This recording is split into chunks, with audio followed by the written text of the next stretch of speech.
Welcome to Chapter 11, Physical Development in Middle Childhood. These would be the elementary school years.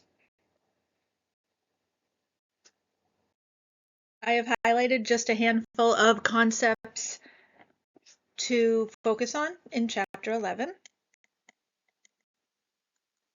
The next couple of slides cover the different learning objectives, talking about how children grow and their nutritional needs, thinking about childhood obesity, thinking about health threats to children. What kinds of psychological disorders do children tend to deal with? What about their motor development? And this is a big one where you want to know the difference between gross motor and fine motor. Threats around health and wellness. This chapter also talks a lot about special needs, including visual, auditory, and speech, as well as some others. It looks into ADHD and different methods that are used to treat it.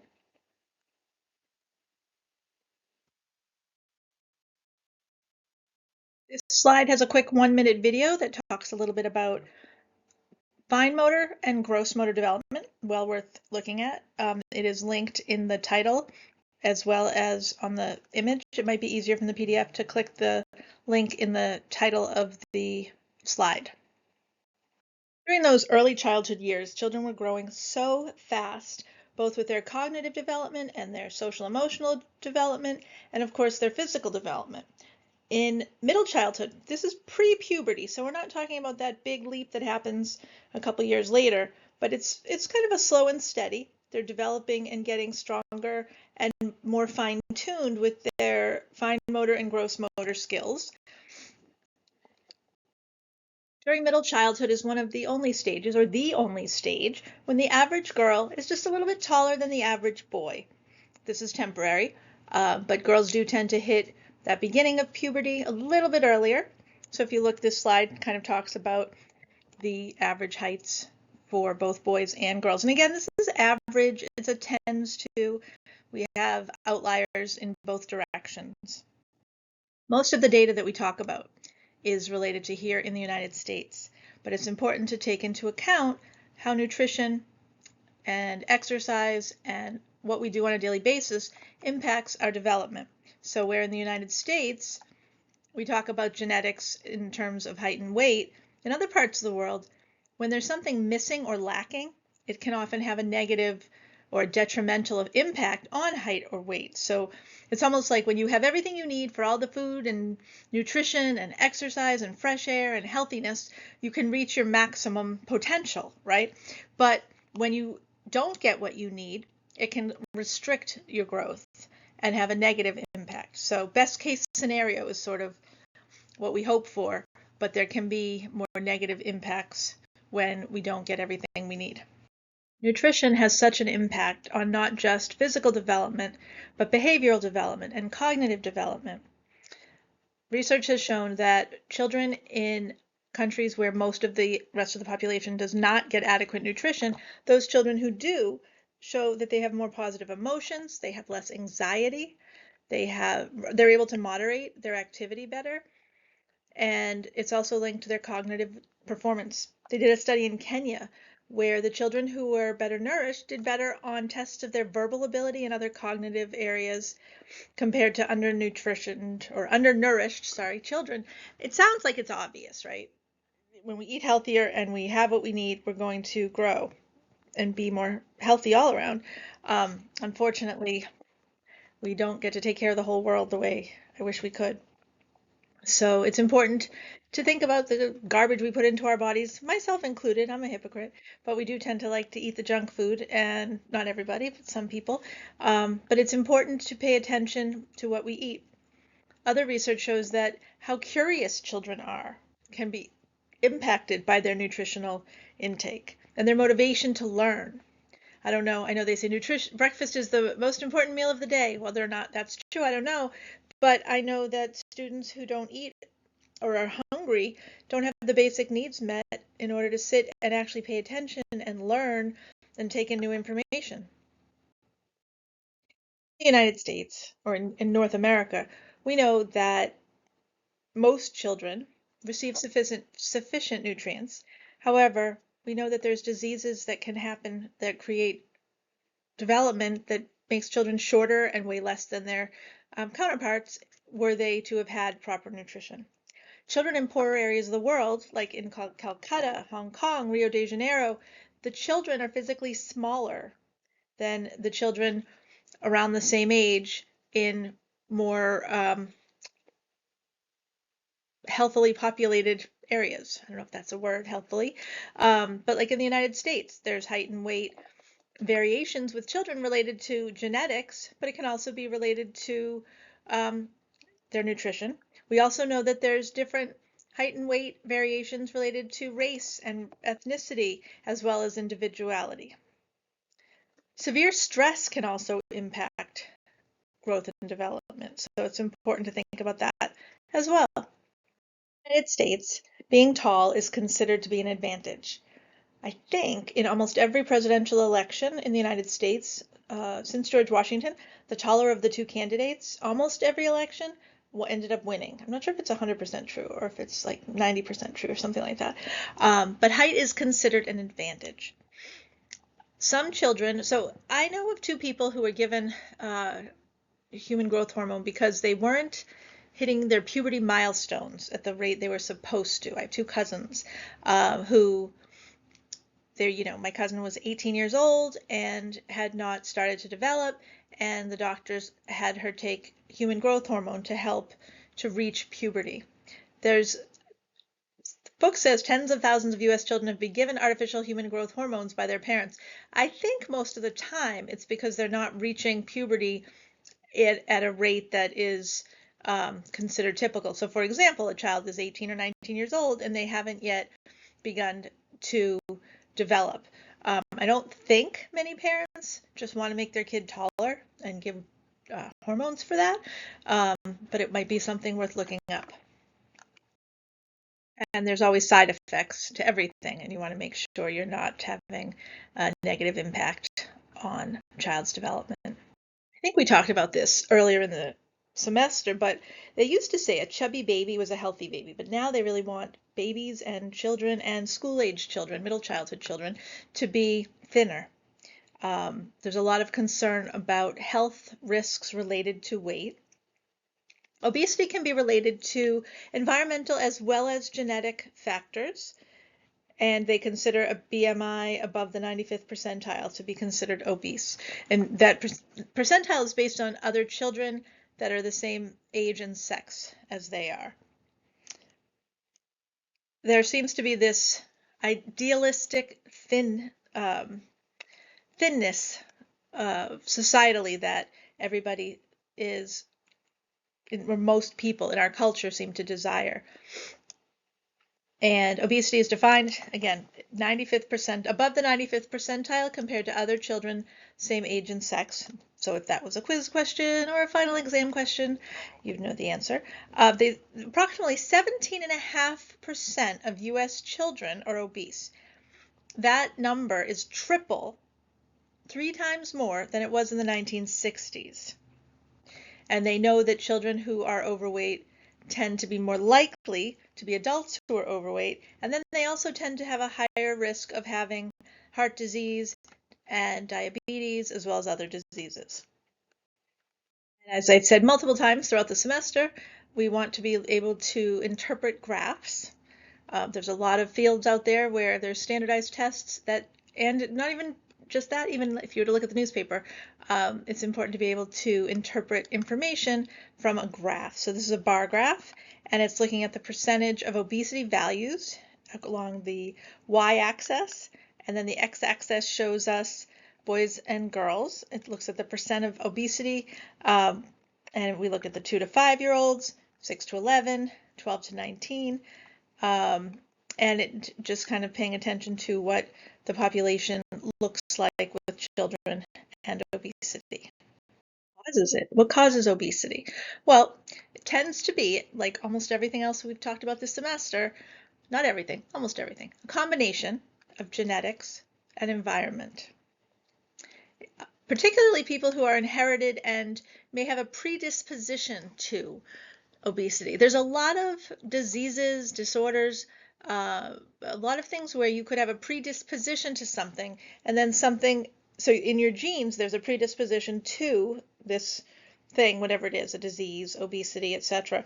And there has to be something in the environment that triggers it to make it actually go into play. Poor diet can contribute, lack of activity. We know children today are, and ourselves, right? We're all on our devices.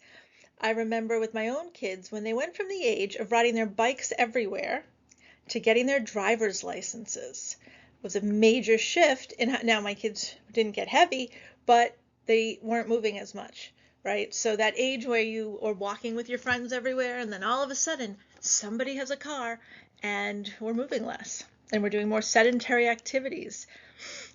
More children come home to an empty house and they're more likely to watch TV or go on or play video games or play on their phones. Whereas in the quote unquote olden days, like my days, we'd go outside and we'd play. Getting kids outside, it used to be what we wanted to do. You'd be punished if you had to stay in the house. And now, parents, it almost feels like a punishment for kids to be pushed to go play outside. The goal with treating obesity with children is usually to have them not gain weight, but to grow taller while maintaining the same weight. Remember that fat is really important for brain development. So unless it's a severe obesity, you really want to have the child maintain the weight while they grow taller. Hopefully providing well-balanced meals, helping them learn to make eating decisions by themselves, helping them allow their body to tell them when they're full. I know a lot of parents tell their kids to, quote, join the clean plate club, right? End quote. And that takes away that meter that children that we have, that we develop, hopefully, where we're allowed to decide when our body's full. But if somebody's pushing us to eat more than our body wants to, then we can tend to lose that ability to know and have our body tell us on its own when we're full. So this image takes a look at what your plate should look like when you have a meal. You know, how much should be fruit versus vegetables versus grains versus protein, and what proportions should be for each food category. To motivate a child who suffers from obesity or is overweight to want to lose weight. Well, peer pressure does not seem to be what works. In fact, it is what tends to push children into unhealthy eating disorders if they're feeling pressured by peers, like skipping meals or starving themselves or leading into anorexia or bulimia. That doesn't automatically, oh, my friends or other children my age or my peers are pushing me to be healthier or bullying or anything like that. It does not tend to have positive, effective results. Physical activities that a child enjoys doing can help with sports and other activities, making it fun, being an exercise role model. You know, I've seen, movies and TV shows where the parents will send the kid to fat camp, or they'll have them do push-ups or kind of use exercise as a punishment, and that does not tend to work. It really needs to be encouraging, and it can also help to have a child maybe join an exercise-oriented club or sport with a friend, something that will get them moving, but it's important to think about what their physical activity level and motor development level is so that they're set up for success and not being set up for failure. It's important not to push too hard. I've seen children whose parents or peers or relatives kind of push too much, and that can end up with negative behaviors. Again, physical activity should never be punishment. It shouldn't be, oh, give me jumping jacks or push-ups. It shouldn't be punishment for unwanted behaviors. Let's talk about health during the middle childhood. What are the health threats? More than 90% of children are likely to have at least one medical condition. And they call it the 6-year period of middle childhood. I think of it as sort of elementary school as we're talking about middle childhood. There's a lot of little illnesses, right? And the hope is that those little illnesses might help us develop empathy for other people. And they said about 1 in 9 children has a chronic or persistent condition, possibly migraine headaches. I know I started getting migraine headaches after middle childhood. I want to say it was middle school or high school when I started getting migraines, but there are a lot of children who have some sort of chronic condition. Asthma is one of them. Asthma, you probably know what it is. It's chronic condition. There's bouts of attacks of wheezing, shortness of breath, and there's all different factors that can contribute to it.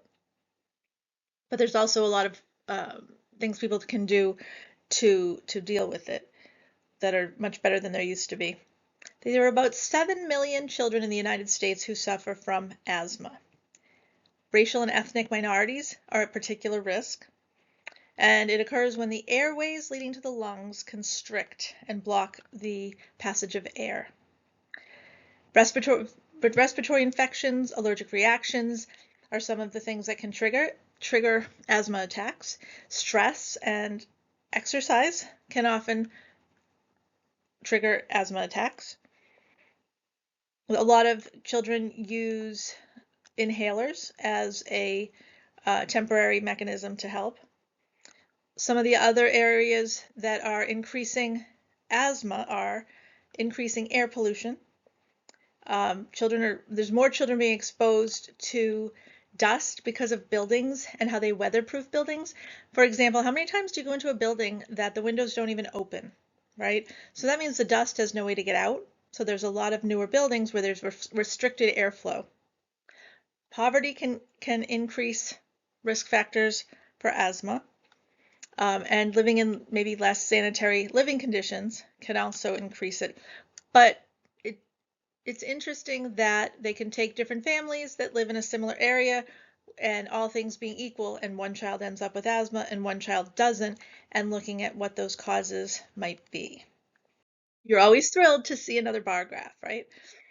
By the end of the semester, you'll probably have seen so many bar graphs you won't know what to do. So this bar graph takes a look at age, sex, and race and ethnicity, and how asthma prevalence is impacted by that.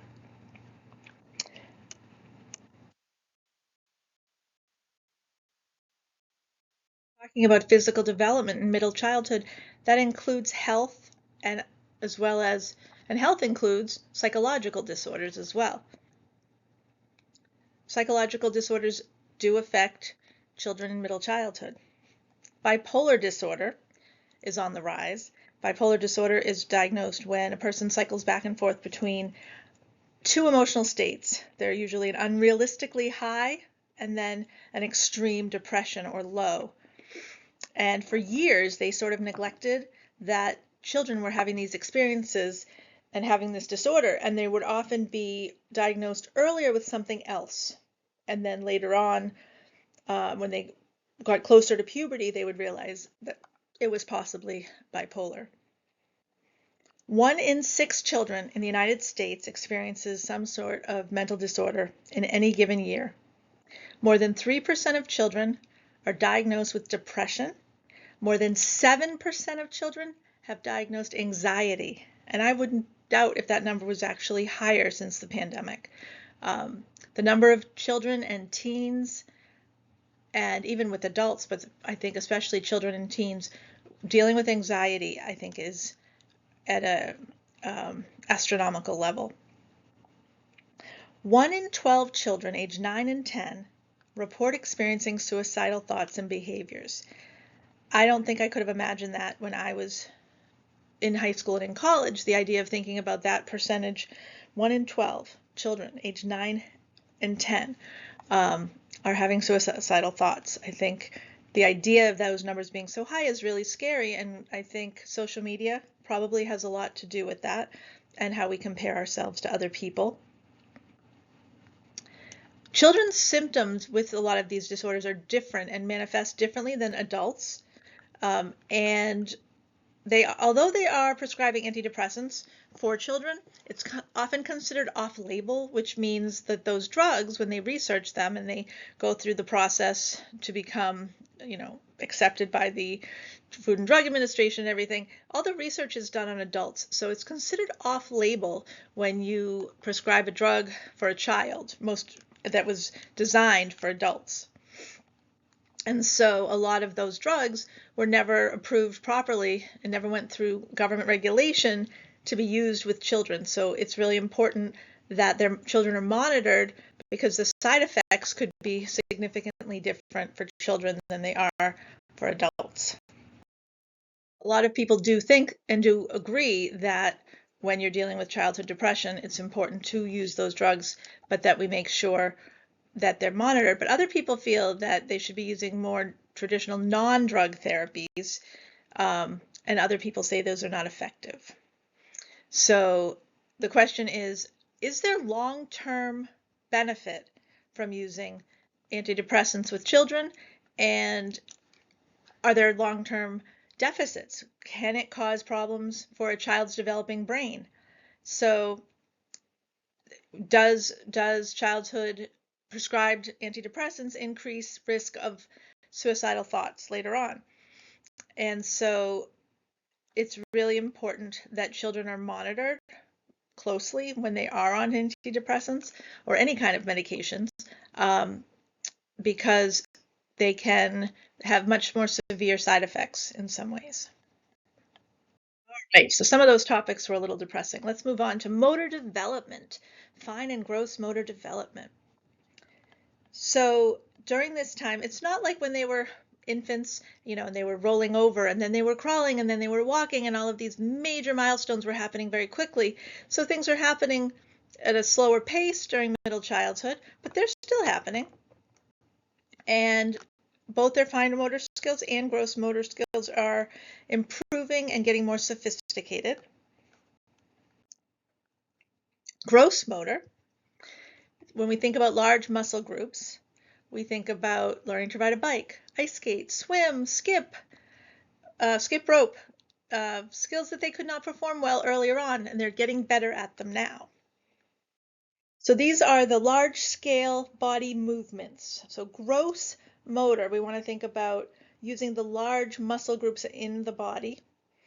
Pardon any punctuation issues on this slide, but running and jumping and riding a bike, throwing a ball, climbing stairs, skipping, spinning the body around and around. You might, if you're doing a cheat sheet or taking notes, you might put some of those examples down for gross motor, because I could see a midterm or final exam or a quiz question.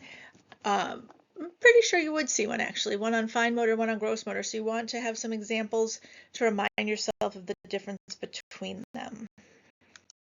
Should the genders be separated for physical exercise, PE? While children are in middle childhood, now this does not mean for adolescents. This is not about middle school. This is not about high school. This is just thinking about elementary school. And a lot of research says that until their sizes are significantly different, that boys and girls can participate in physical exercise together until there is a bigger size discrepancy. And when we think about contact sports, once that physical size discrepancy is greater, then that would be a time to more likely split and divide by size. I recommend pausing on this slide and taking a look at some of the gross motor development differences between different ages for girls and boys. For example, this shows how a 6-year-old girl, or at 6, girls have superior accuracy in their movement, but boys are more superior in how forceful they are if they're less complex, right? And then it's showing how children at age 7 can walk on a balance beam. You might pause on this slide and maybe put some of these in your notes. At 8, it looks like gripping objects, and then it goes all the way to age 12 and how high, it looks at how high the children can jump. So this is age 6 to 12, looking at some gross developmental milestones. Now let's take a look at fine motor. That's the small muscle groups. Remember, using the fingers individually. It would even be if you played the piano with your toes, I always think would be a good fine motor example. This one mentions things like typing on a keyboard. This looks at age 6 to 8 and how a whole bunch of myelination is happening in the brain, and it's increasing, and it's improvements on fine motor development. So here's some good examples. I would recommend putting some of these down in your notes, or if you're making a cheat sheet, because I foresee a question, at least on the final, if not a quiz sooner, looking at fine motor versus gross motor. So the drawing and coloring and writing and cutting their own fingernails. I thought that was a funny one when I saw that. Grasping and releasing objects, picking up small objects using utensils like forks, knives, spoons. And so writing a few of those down might not be a bad idea to help you with your ability to remember the difference between fine and gross motor. I know a lot of you as high school or college students participate in different sports and physical activities, and some of those activities are activities you've done since elementary school, which is kind of a cool thing to think about. And what's the purpose? What's the benefit of physical activity and sports? Well, maintaining physical fitness, learning physical skills, fine-tuning your fine and gross motor, becoming comfortable with your body, having fun. There's a social aspect of it. So there's a lot of good social benefits related to physical, getting stronger and being more physically competent. Interesting, because I think some coaches and parents are of the mindset of it's about winning the game, and for some it's about this should be fun and a good social experience. And so I think the balance of what that means is really important. It is about physical fitness. It is about learning those skills and having fun in the process. We know that children who perform well physically are often more socially accepted and more well liked by peers. There definitely seems to be a link between physical competence and popularity. It's a stronger tie between those two things, the physical competence and social competence. For boys, it tends to be a little bit stronger than for girls. It could be the difference in what is expected for societal norms for female versus male behavior. We know that males who are bigger and stronger and more physically competent can be seen as more desirable or more competent than those who might be smaller, weaker, or less physically competent. Females receive less admiration, and they do get praise, and they do get feedback for having good physical competence in sports. It does sometimes seem like boys get it more, although it does seem like it's shifting a lot.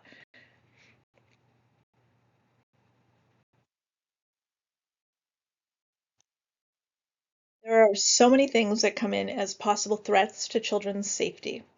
One big shift that happens as we go from being in early childhood to middle childhood, when we start elementary school, is that there could be days or where we either go home on our own after school, or we are walking home from school ourselves or with friends, or doing extracurricular activities without our parents.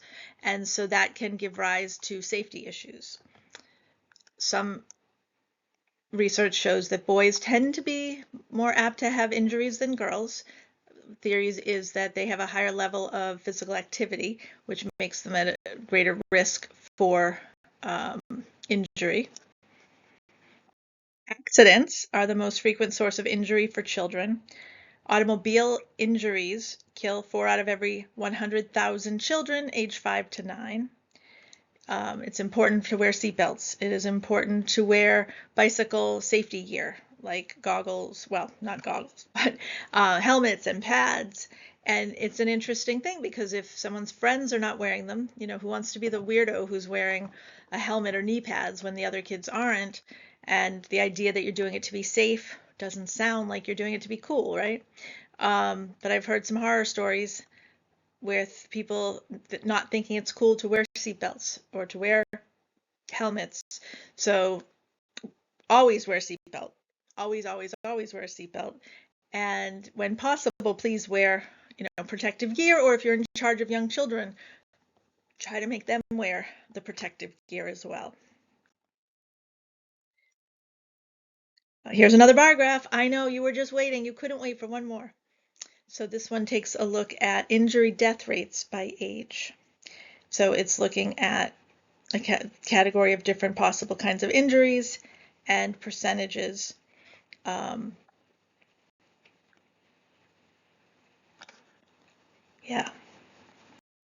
The internet.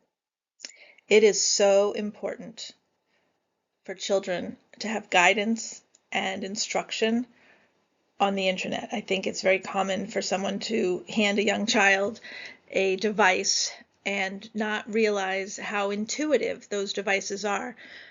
Children can figure out how to work computers and phones and tablets so quickly, and they can get into trouble so quickly on them, that it's really important to make sure they're getting good guidance and being supervised and having the time limited for how much time they're spending on them.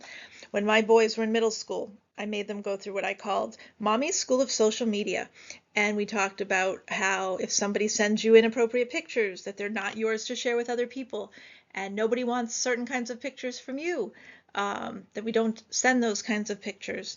And I would kind of talk to them over and over again about, we don't talk to strange people on the internet. Of course, I don't know how many people play video games with people they've never met online, but how much information you share. They have figured out that how easy it is to find out who someone is based on a profile picture on a social media platform. For example, if somebody is wearing a basketball uniform or a cheering uniform and it has the town's name on it with their number of whatever their number on the team, it is really easy for a creepy person to figure out who that person is. So even if you think you know how to manage your social media. The other thing that's really important, I recommend, this is a Miss D recommends, set your social media to private is a strong recommendation. I have heard so many stories of people not getting jobs because the company, when they were doing background checks, looked at people's social media, and if something's posted out there, you never know who's going to get hold of it. So highly recommend keep your social media private and be mindful about what you post, because you never know where it's going to end up. These are just some safety rules, very worth sharing if you have younger people in your life, but also for yourself, right? It seems so obvious to tell your parent if something makes you uncomfortable, but if you're embarrassed or if you're afraid you're going to get in trouble, it's likely you may not do the quote unquote tattling or telling thing. Sharing of personal information. People can pressure, they call it grooming, where people can get children or younger people or even adults to give information that they didn't think they would. People might send or request inappropriate content. I'm sure if you haven't been part of that, I'm sure you've seen it with other people. And you never know what someone's going to do when they have information, and how they're going to use it.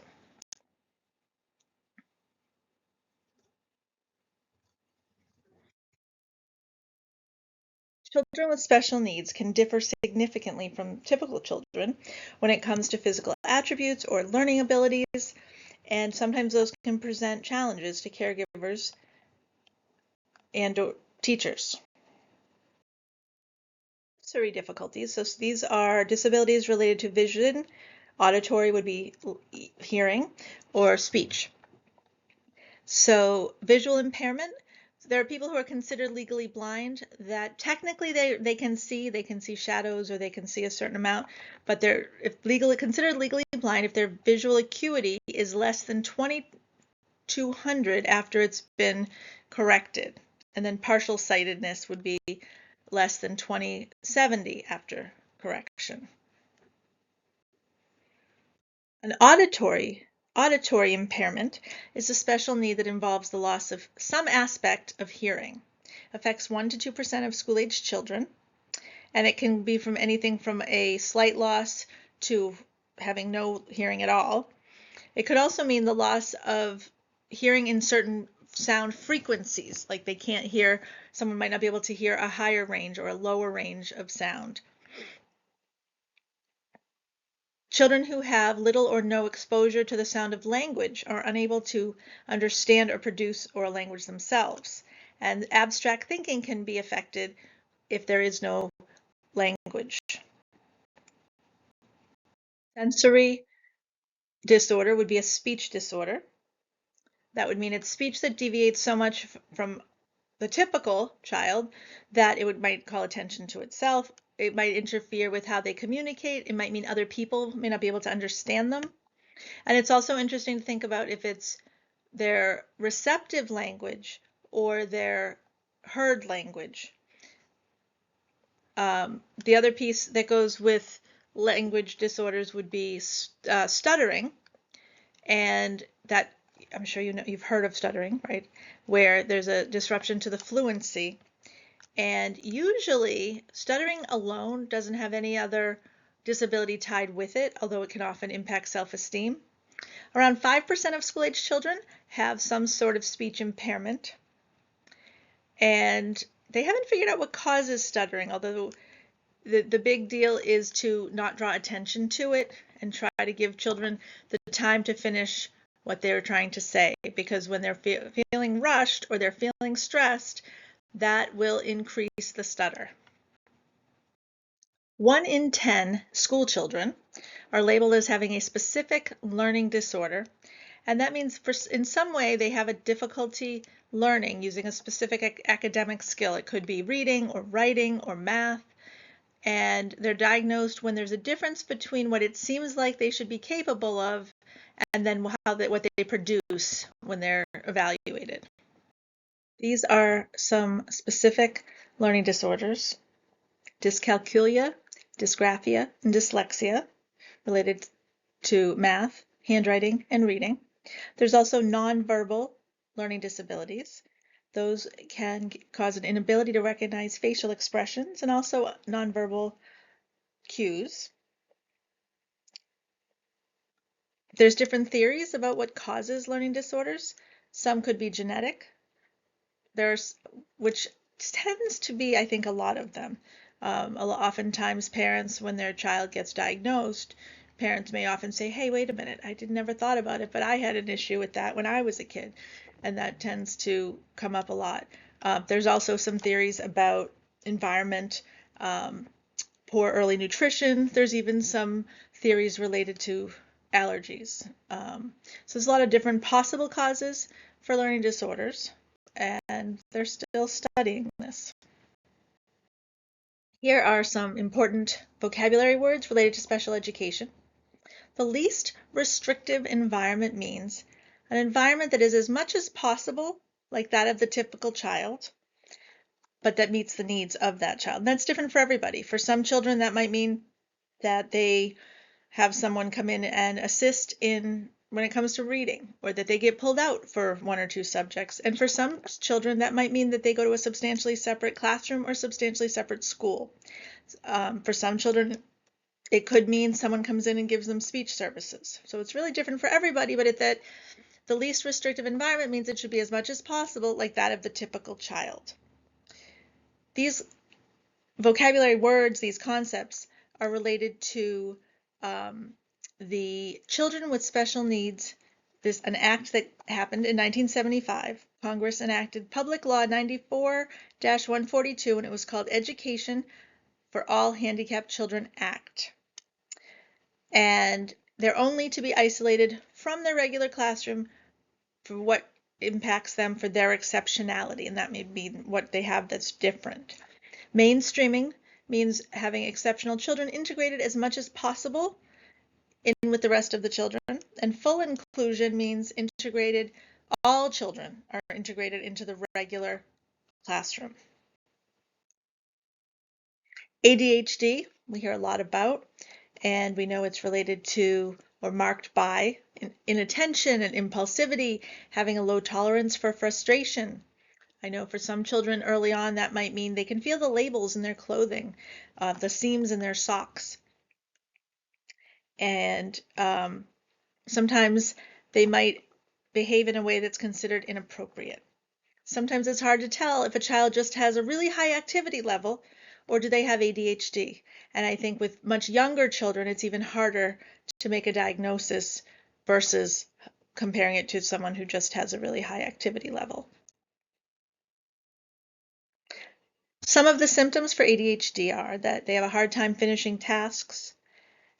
They say inability to watch an entire television program, but it's interesting because if they're interested in it, they can often hyperfixate. They frequently interrupt other people with excessive talking. So these are just some of the symptoms. Here are a few more symptoms. They might jump from one task before they hear all the instructions and jump right into it, not waiting to find out how to actually do it. Difficulty waiting, difficulty sitting in a seat, maybe they fidget a lot or squirm a lot. And it's important to understand that boys and girls can often present differently with ADHD symptoms, and that each person can present differently. Boys are often diagnosed at a much younger age than girls, because sometimes for girls it might mean they're sitting there staring out the window not paying attention, whereas for a boy it might mean that they are being disruptive, and so they're more likely to get the attention, to get the services they might need. To treat ADHD is controversial. Some people say that children are overprescribed medication. They don't necessarily know what the long-term impacts for drug therapy might be. Some people change diet. They try to do different behavior plans within a classroom. There's some research says that about 9% or 9.4% of children aged 2 to 17 years of age, with boys being twice as likely as girls, are diagnosed with ADHD. Treatment with drugs such as Ritalin is a stimulant, and so it's especially controversial with younger children. But the drugs have often shown to increase attention span and make it so they can pay more attention for longer periods of time in the classroom. That said, they don't know if there's long-term impacts. Will it make them more susceptible to drug abuse later on? Will it have long-term impact on brain development? They don't know. At least 3.5 million children in the United States take medication for ADHD. Usually it's to improve their performance at school. The evidence shows that the drugs do help with long-term academic performance. They've done a multi-year study that showed academic achievement over a 3-year period of time, and they said that the academic achievement after 3 years, that the difference disappears. And after 8 years, they found medication produced no measurable improvement for long-term achievement. So it's got the short-term achievement down. They're not so sure about the long-term, and long-term matters. There's some possible discrepancy because they don't know if the drug drops off, of how effective it is, or if people build up a tolerance, because again, as we were talking about earlier in this chapter, a lot of these drugs have been tested on adults more than on children. So some things that can also come into play are their academic aptitude. What are they capable of doing? Their socioeconomic status and parental education. Those are all things that can come into play.